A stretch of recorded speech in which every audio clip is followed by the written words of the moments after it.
Hello students, in the last video, we learnt the second factor responsible for the growth of nationalism and started the third factor, socio-religious reform movements. Today, we will start from Raja Ram Mohan Roy, so open your readers. Raja Ram Mohan Roy was one of the greatest social and religious reformers of the 19th century. He wanted to do away with the religious and social evils which were prevalent in Bengal at that time.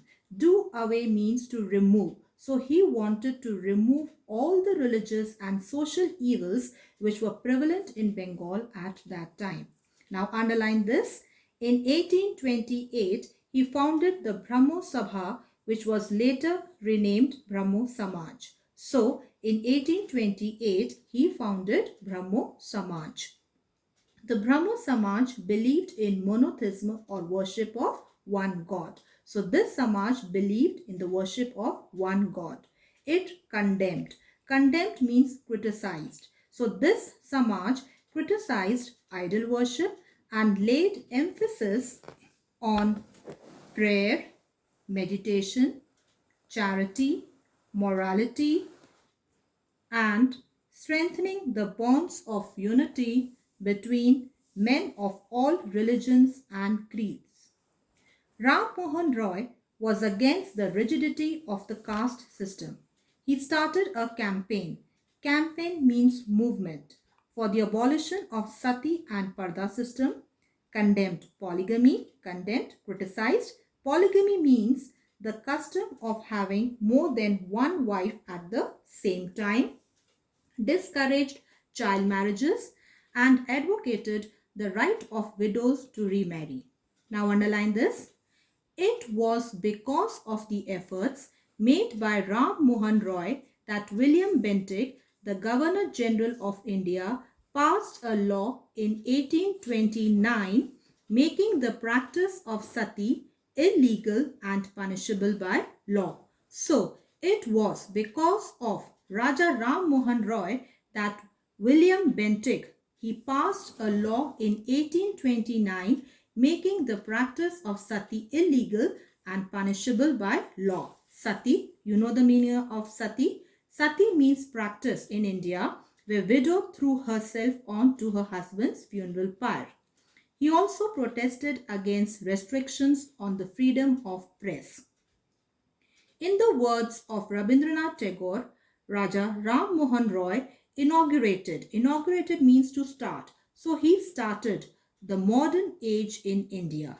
He was the father of Indian Renaissance, underline this, and the prophet of Indian nationalism. So Raja Ram Mohan Roy, he is known as the father of Indian Renaissance and prophet of Indian nationalism. Now, the second social and religious reformer, Jyotiba Phule.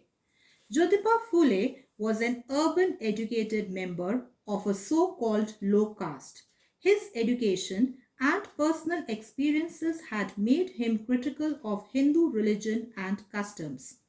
In 1854, he established a school for untouchables and started a private orphanage for the widows.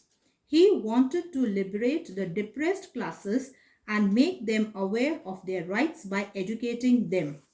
So, he wanted to liberate liberty. You know the meaning of liberty is freedom. So, he wanted to liberate the depressed classes and make them aware of their rights by giving them education.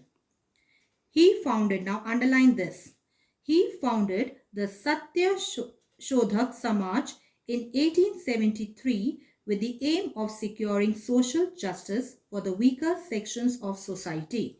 So, Jyotiba Phule founded the Satya Shodhak Samaj in 1873. And what was the aim of this Samaj? The aim was to secure social justice for the weaker sections of society.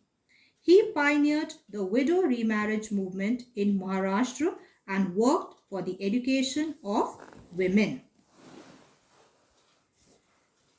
The socio-religious reform movements contributed to the onset. Onset means beginning of Indian nationalism in the following ways. Number one, Swami Dayanand and Swami Vivekanand proclaimed the superiority of Indian culture and civilization.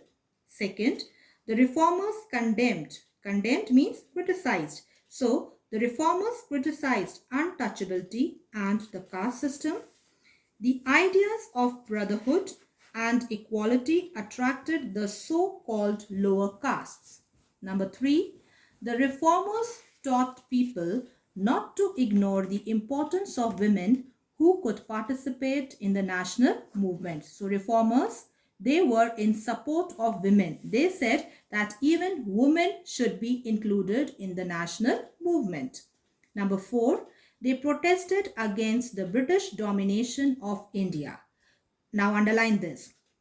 Swami Dayanand Saraswati was the first to use the word Swaraj and to raise the slogan India for the Indians. So the word Swaraj was used by Swami Dayanand Saraswati for the first time, and he also raised the slogan India for the Indians. Fifth, the reform movements drew their inspiration from India's cultural heritage and promoted a feeling of pan-Indianism and a spirit of nationalism. Now write down the meaning of pan-Indianism. Pan-Indianism is a philosophy and movement promoting unity among different American Indian groups in America. So, it is a philosophy and a movement that promoted unity among different American Indian groups living in America. Number six, the reform movements created a consciousness of a new society devoid of privileges based on caste, creed, or religion.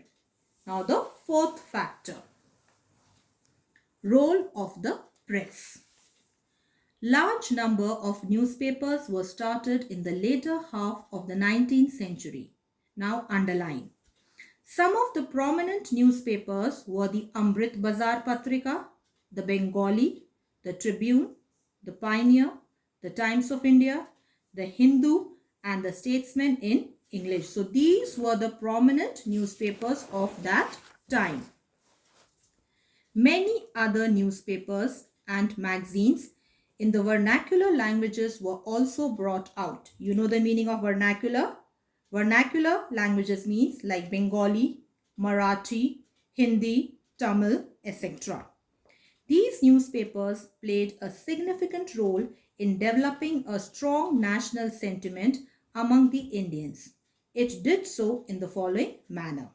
Number one, it was through the press that the message of patriotism and modern liberal ideals of liberty, freedom, equality, home rule and independence spread among the people.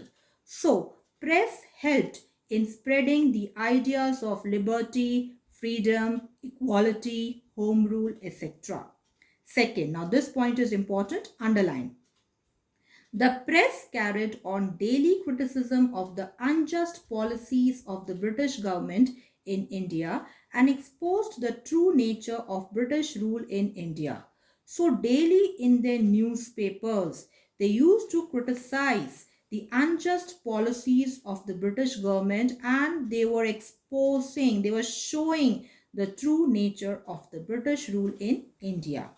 Third, it made possible the exchange of views among different social groups from different parts of the country and organizing political movements. Next, fourth point, it made Indians aware of what was happening in the world. Now, it stands for newspaper. So, these newspapers, press, made Indians aware of what was happening in the world.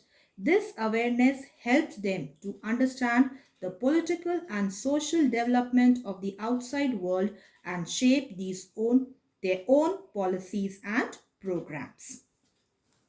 Precursors of the Indian National Congress. Raja Ram Mohan Roy was the pioneer of political movement in India. He demanded liberty of the press, appointment of Indians in civil courts and other high posts, codification of laws, etc. Now write down the meaning of codification. Codification means collection and systematic arrangement of laws of a state or country. So codification of laws means collection and then systematic arrangement of those laws. Now underline. The first political association to be started in India was the Landholders Society in Kolkata in 1838. So the first political association was the Landholders Society, which was started in Kolkata in 1838. Many public associations were started in different parts of India like Bengal British India Society, British Indian Association, East India Association, London Indian Society and Indian Association. Now underline these associations. Now all these different associations, they served as a base for the formation of the Congress and All India Political Organization. The most prominent among these associations were the following. Number 1, East India Association. The East India Association was founded in London in 1866 by Dadabhai Naoroji. So underline this. So who founded this association? Dadabhai Naoroji in London in 1866. The association provided information on all Indian subjects to British citizens and members of parliament. It voiced the grievances of Indians and suggested remedial measures. So this association voiced the grievances of Indians. So it was for to tell the Britishers about the grievances of Indians and then suggested some remedial measures.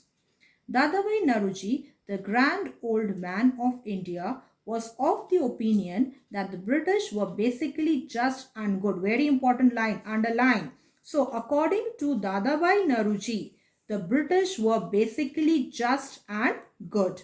He wanted to place the true state of affairs in India before the people of England so that the problem of the Indians may be resolved. The association had its branches in Mumbai, Kolkata and Chennai. So, I will wind up for today. Thank you. Stay home, stay safe and be blessed.